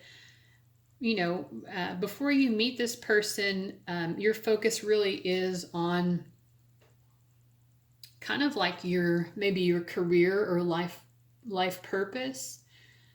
And you're thinking about, if I go this way, I don't know, maybe the money won't be as good, but if I choose this option, I really feel like I'm going to be able to manifest everything that I've wanted out of life. You've come across to me as someone who's very goal-oriented, and like I said, you're just starting to open up maybe to the idea of settling down into a marriage with someone. So right now you're focused on other things. You're making choices about how you want to build the best life for yourself. This is followed by the Queen of Swords, which does, again, still show you in that energy of being single and, almost preferring it, I would think. The Queen of Swords, she kind of prefers being single because, if she's single, she doesn't really have to take into account other people's needs or desires. She can just focus on what she wants out of life, and there's certainly nothing wrong with that. I feel like, if you're watching this and you're a female, I feel like as women, we're I don't just feel like it, I mean, it's just a fact. As women, we're socialized to be far more concerned with the needs of other people than we are with our own needs. So I'm really appreciating those of you who are watching, that you're able to call bullshit on that and say, there's nothing wrong with focusing on putting my own needs first. And that's wonderful. So we get Queen of Swords and then followed by Page of Cups. Again, this is showing us what we've seen before. Page of Cups, Death, and then Ace of Cups. I feel like, after this experience of maybe focusing on your social life in a non-marriage oriented way, focusing on your career life, you focused on that for a while, and then you're starting to come to this point now where you're opening your heart up more fully with the Page of Cups. You're recognizing that there's more to life than what you've experienced so far, that being really emotionally connected, really letting someone in right now. The Death card is not a negative card. I feel like it's you're ready to let go of the way you have approached or the perspective you've had on love and marriage in the past, for one thing. And also, this card is associated with the sign of Scorpio, which is about really being able to have deep emotional intimacy with someone, like to the point where you can share your secrets with them and trust that they're going to keep those secrets for you. That you can share your darkest fears. You can tell them those things that you've never told anyone before. You can talk to them about the deep stuff. If you've experienced trauma in your life, you're realizing I would like to have a relationship with someone who I can really fully share myself with.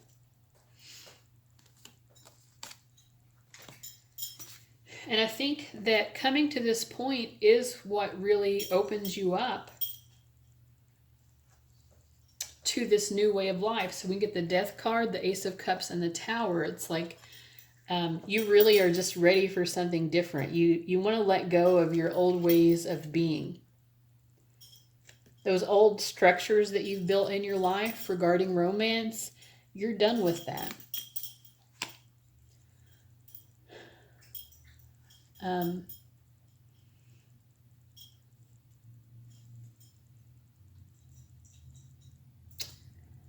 Let's see. I feel like, so this is just such a long journey, so I'm trying to take it in.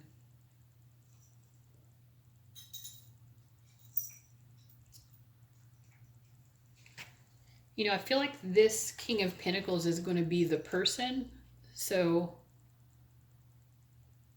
I'm just trying to, let's see, to figure out when exactly you're going to meet this person. But let me just work through here and see. So first it is just having that mindset of being open to marriage.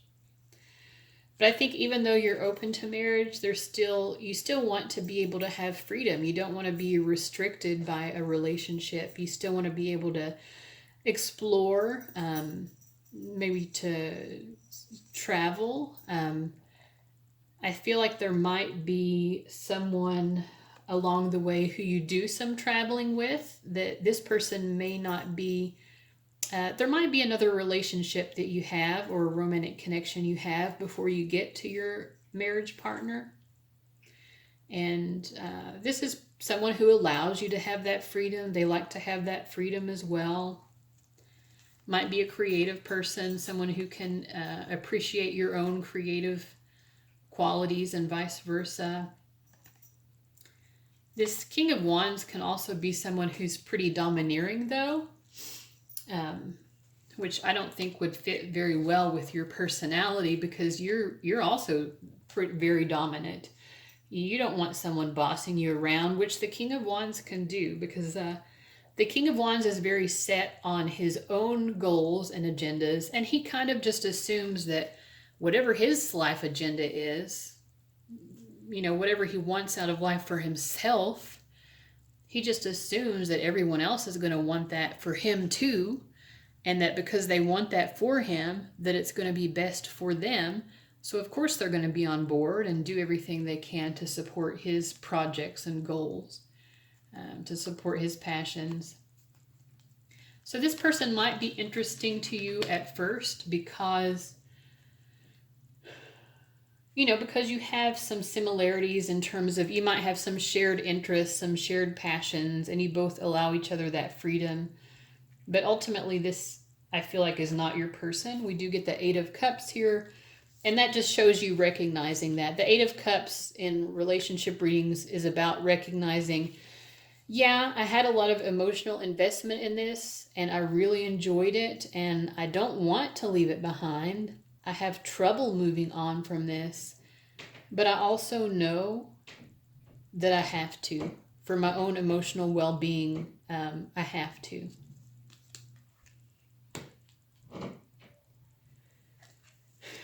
And then, you know, we get the Nine of Swords and the Five of Swords coming up. You know, in this process of moving on from this person, I feel like you're experiencing a lot of mental anxiety, a lot of worry, a lot of conflict. You know, it's almost like, you know, I'm trying to move on, and then this connection just keeps introducing conflict into my life. So it just makes it harder for you to move forward. Followed by the Nine of Cups. So I feel like you eventually do move on from this person. You're able to connect with your, you know, connect with your inner self, with your sense of inner peace and tranquility. You know, with this person, you may have traveled with this person, or, you know, just learned about new things with them, but you're realizing you're kind of happier just doing it on your own than you were with them, because you know that that wasn't the right person for you. So you're finding your happiness again. You're finding your happiness. But also I feel like whatever this situation is, it's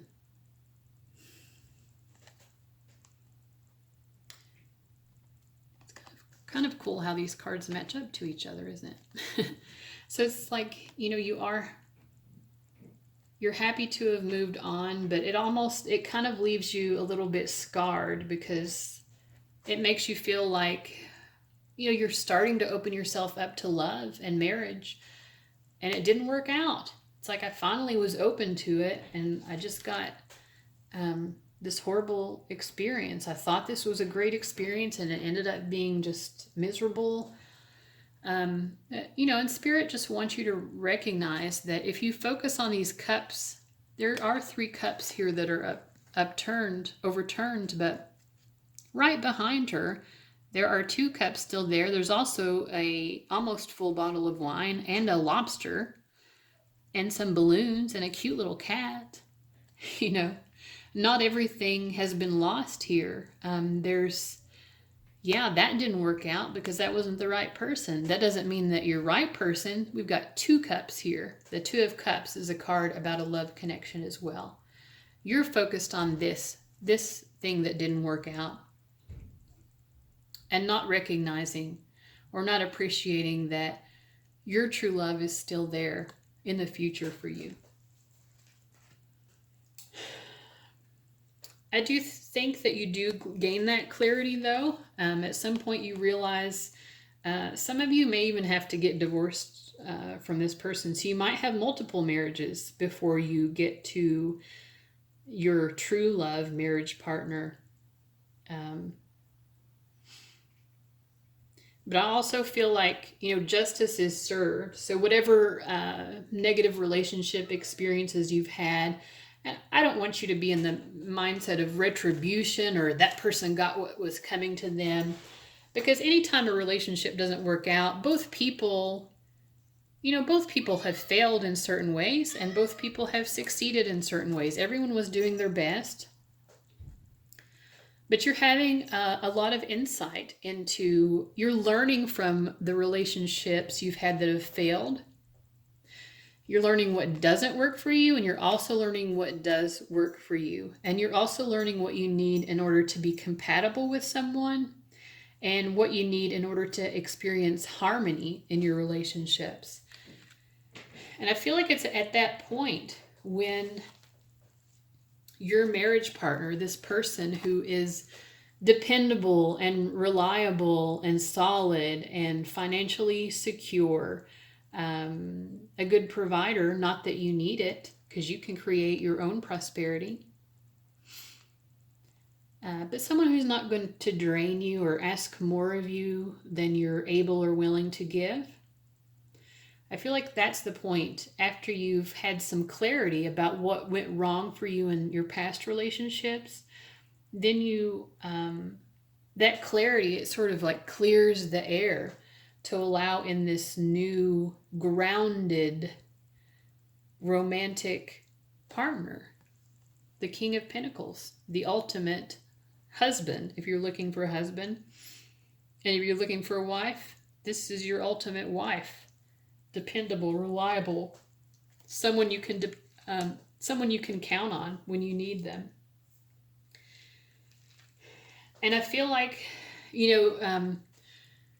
over time, now the King of Pentacles is not necessarily very emotional. It's not someone who's going to be like, oh, I love you to the ends of the earth. They don't normally make those kinds of declarations.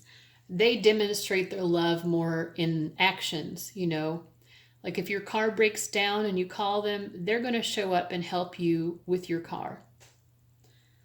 That's how they demonstrate their love. They'll take the trash out for you. They'll, do little chores for you just to make your life easier. That's how they show you that they love you. But I feel like with the 7 of Pentacles, the more time and effort that's put into this relationship, and it feels very grounded and secure, you're feeling safe with this person. So the more time you're together, this person does start opening up more emotionally to you in a very mature way. They are telling you more about how they feel. They are expressing to you their emotional vulnerabilities and stuff that maybe they were too scared to open up about before. And it's like you continue to work on the relationship. There's a lot of, once you meet this person, so we didn't have any, well, we had the Two of Pentacles up here as a clarifier. But other than that, there were no Pentacles cards up until we met the King of Pentacles. And now we've got quite a bit of it. You know, we've got the Seven of Pentacles and here the Eight of Pentacles. I feel like you're learning what being in a solid relationship is like. And that's bringing so much peace to you. You're just feeling so peaceful. And we saw this Four of Swords card before, indicating the personality of your marriage partner. So I feel like you both bring peace to each other. Like you get to be in a relationship, but then you also get to do your career and really enjoy yourself and focus on your own needs. And you build the relationship in that way. So it's very balanced. You are able to really balance the needs of the relationship with your own personal needs.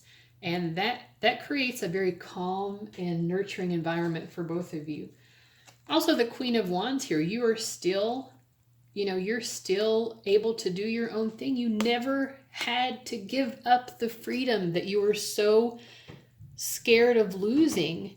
You thought, if I get into this kind of committed partnership, maybe I'll have to give up my freedoms. But you don't.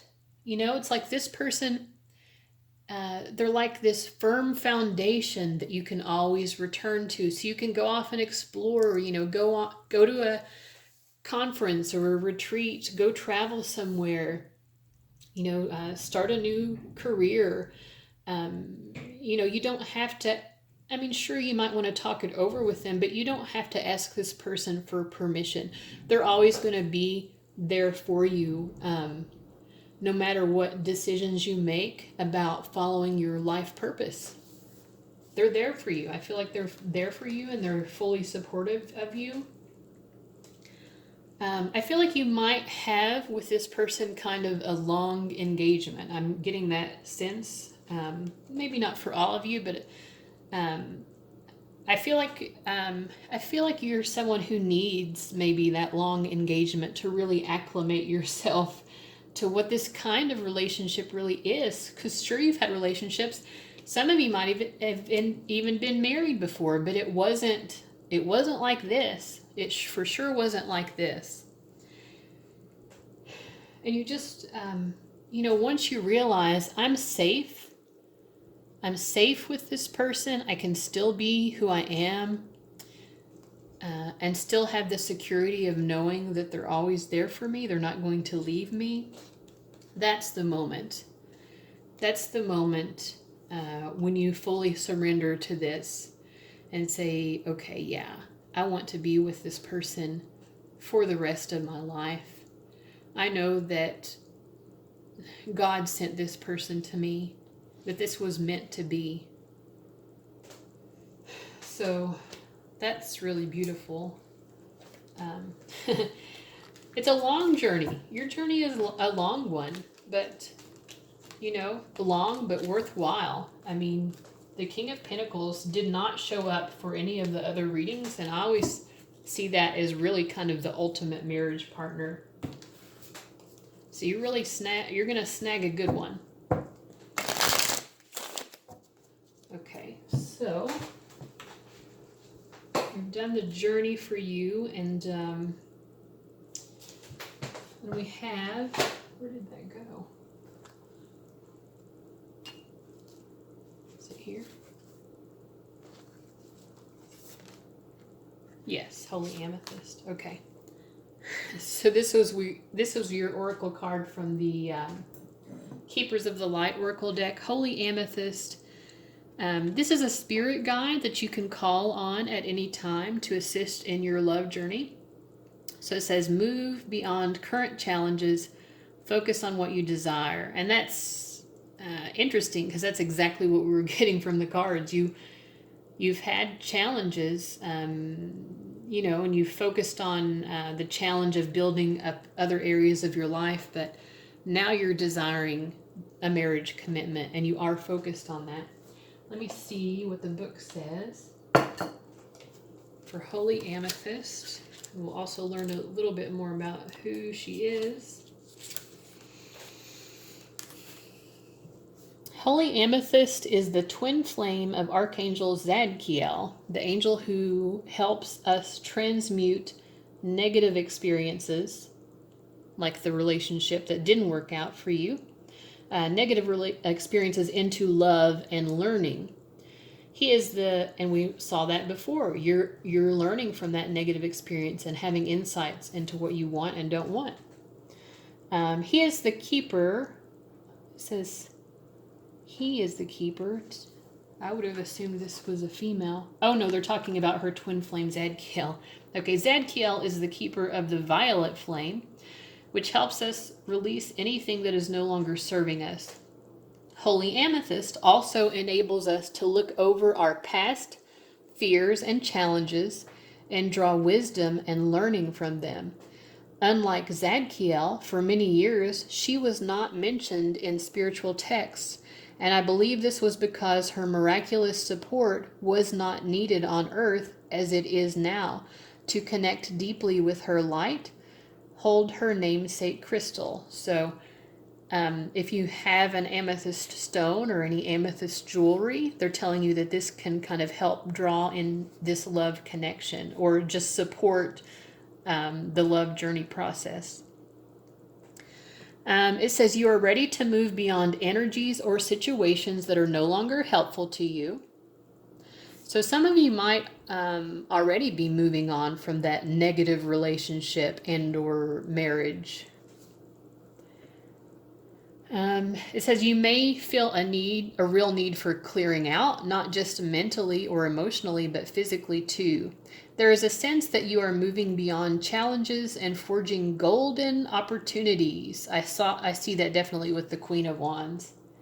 Golden opportunities from stagnant or unhappy experiences. That sounds like an exact summary of the journey that we just looked at. It's important to recognize that you are like a magician at this time, with the ability to use your thoughts, will, and actions to bring about life-fulfilling and dream-enhancing opportunities. It's important to focus on what you desire, which is a true love, soulmate, twin flame marriage, on what you desire and not what you fear, which is an unsatisfactory marriage, or having your freedom taken away, which is a fear for you guys. Because what you give your energy to will literally begin to flourish. Call on Holy Amethyst to help you focus on golden opportunities. All right, so that was wonderful. I hope you all got something good out of that reading. That ended up being a pretty long reading, longer than the other ones. Of course, your journey was also longer. So let me know what you thought about that in the comments below. I look forward to seeing your comments, and also make sure to subscribe if you'd like to see some future readings. Most of my readings are not quite this long, so if you like some short ones every now and then, don't think that they're always going to be as long as this. But guys, thank you for watching, and I hope you have a wonderful day.